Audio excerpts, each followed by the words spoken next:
Hey everyone, this is a presentation I'm giving at the Outdoor Writers Association of America annual conference. I wanted to make it available to a wider audience, so I'm recording this from my home studio.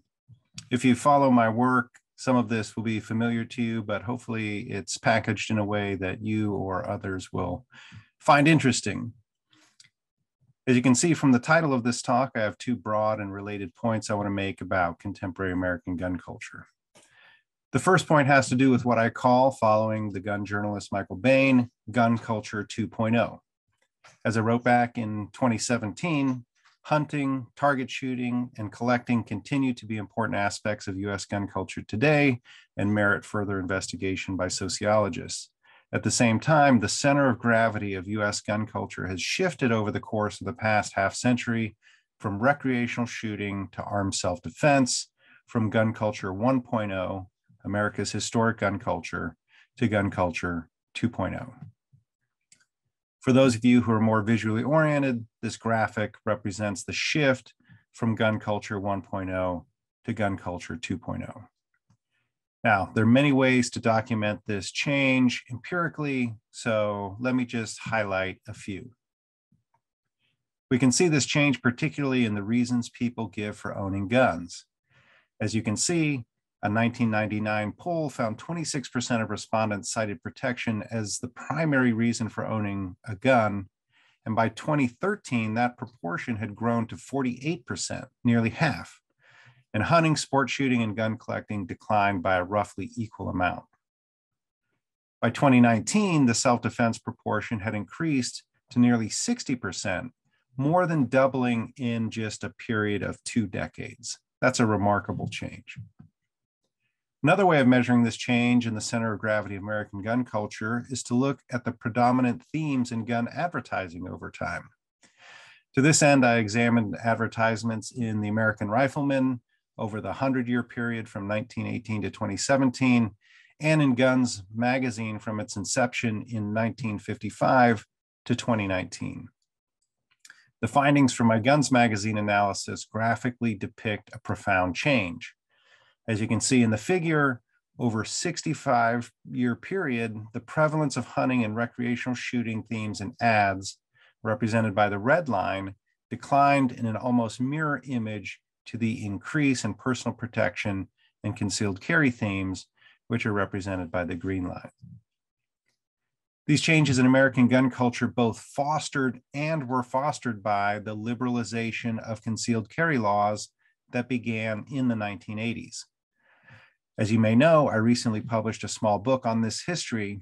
You can find it online at Barnes & Noble or Amazon, and an ebook version is available in the Amazon Kindle store. Or if you want to support me directly, consider becoming a member of my Buy Me a Coffee page. It's like Patreon, only better.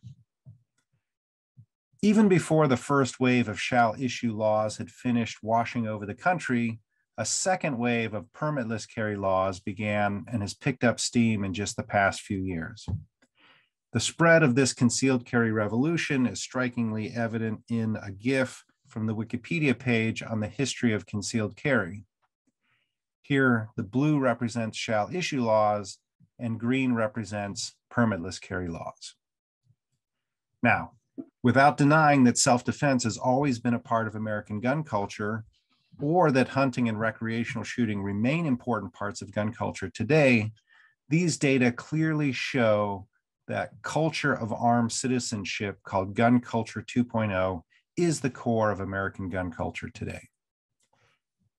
Now, among the most important implications of this cultural shift is the fact that gun culture 2.0 is inclusive, or at least has the potential to be, because self-defense is a universal concern. Of course, we know from many surveys over a long period of time that the statistically average legal gun owner is a politically conservative, middle-aged, married man from a rural area in the South or Mountain West, basically the characters portrayed on the TV show Duck Dynasty. Now, statistical averages are, of course, useful. Sociologists would go out of business without them. We often want to know where the central tendency is in a collection of data points. But as the statistician Francis Anscombe highlighted with his famous quartet of databases, averages can mask differences in the underlying distribution of data. Each of the 4 data sets in Anscombe's quartet have the same averages, but considerable diversity in how those averages are composed. And more recently, some computer wizards have updated Anscombe's quartet in a way that strongly and humorously reinforces his point. All of these different distributions of the data have the same descriptive statistics, including the dinosaur. Now, if you're like me and not great at math, consider this simplified example. The average American has 1 testicle and 1 ovary. By ignoring the underlying variation in the population that produces this central tendency, this average obscures more than it reveals. So what are the implications of this for understanding gun culture?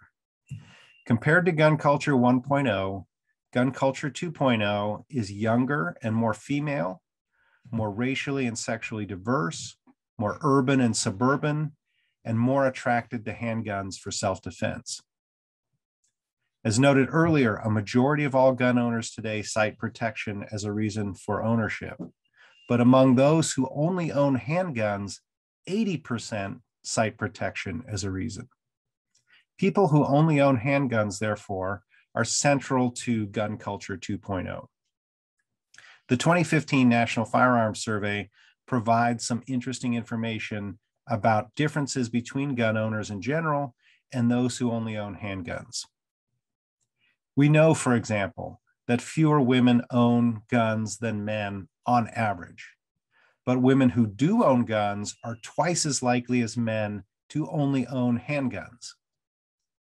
We know that a higher percentage of whites own guns than racial minorities on average, but Black gun owners are 3 times as likely, and Hispanic gun owners are twice as likely as whites to only own handguns. Urban and suburban gun owners are far more likely to only own handguns than residents of rural areas. And even liberal gun owners are nearly twice as likely as political conservatives to only own handguns.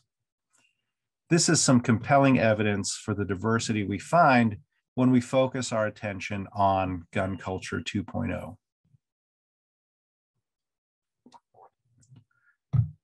Another way of exploring the inclusiveness of gun culture 2.0 is to look at people who are new gun owners. The 2015 National Firearms Survey compared individuals identified as new gun owners to more long-standing gun owners, and the results are very suggestive. According to the survey, between 8 and 12% of current gun owners are new gun owners, meaning they've owned their guns for fewer than 5 years. They differ in significant ways from long-standing gun owners. New gun owners are more likely to be female, to have young kids, to be politically liberal, to own only handguns, and to own guns for protection. New gun owners are less likely to be old, white, to have grown up in a home that had a gun, and to own guns for hunting or collecting. These new diverse gun owners represent an important part of the future of gun culture 2.0. The trend identified in these earlier surveys was only magnified during the great gun buying spree of 2020 plus, as 2020 has run into 2021. As you have probably heard, the onset of the COVID-19 pandemic last year supplanted Barack Obama as the greatest gun salesman in US history. The buying spree continued through the usually soft summer months as social uncertainty combined with social unrest around nationwide protests for racial justice, and it continued into the fall with a contentious presidential election campaign. We have a lot of anecdotal evidence to suggest that the great gun buying spree of 2020 included many new gun owners. In April of this year, a research team from Harvard and Northeastern fielded a national firearms survey which provides us some systemic data on this question. Their survey found that 6.5% of US adults bought a gun in 2020, and that 1.5% of US adults became new gun owners. That means about 3.8 million people in the United States last year became new gun owners. That's a remarkable number. and the vast majority of them cited protection as their primary motivation. As you might have already guessed, these new gun buyers reflect the changing face of gun owners today. Compared to existing gun owners, they're younger, they're more female, they're more Black and Hispanic, and they're more urban and suburban. Now, as a sociologist, I don't have a crystal ball through which to view the future, but there are some important questions I see raised by this analysis of Gun Culture 2.0 and the changing face of gun owners in America today. First, will these new gun owners persist as gun owners?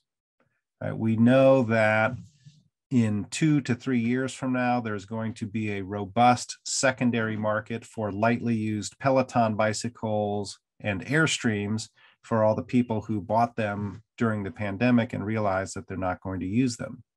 How many of these people who rushed into gun ownership during the pandemic and other issues last year are going to end up realizing in a couple of years from now that they don't know why they did that. They don't feel a need to continue to own those guns. For those who do keep their guns, will they adopt a gun owner identity that connects them robustly to the broader gun culture? I like to use this example. Many times people ask me, "Are you a golfer?" And my typical response is, "No, but I play golf." To embrace the identity of golfer is to take on some attributes that I really don't want to take on. It sort of raises certain expectations for me when I get on the golf course. In the same way, being a person who owns a gun does not automatically make someone a gun owner in terms of their identity. And in fact, there may be some assumptions that people make about who gun owners are and what gun owners are like that would make them want to distance themselves from the gun owner identity. But adopting that identity is important for people to become more engaged in the gun culture. Will these new gun owners transition into other gun culture activities like hunting and target shooting, competition, and collecting? Some of these activities are just not easily accessible to people who come from non-traditional gun backgrounds.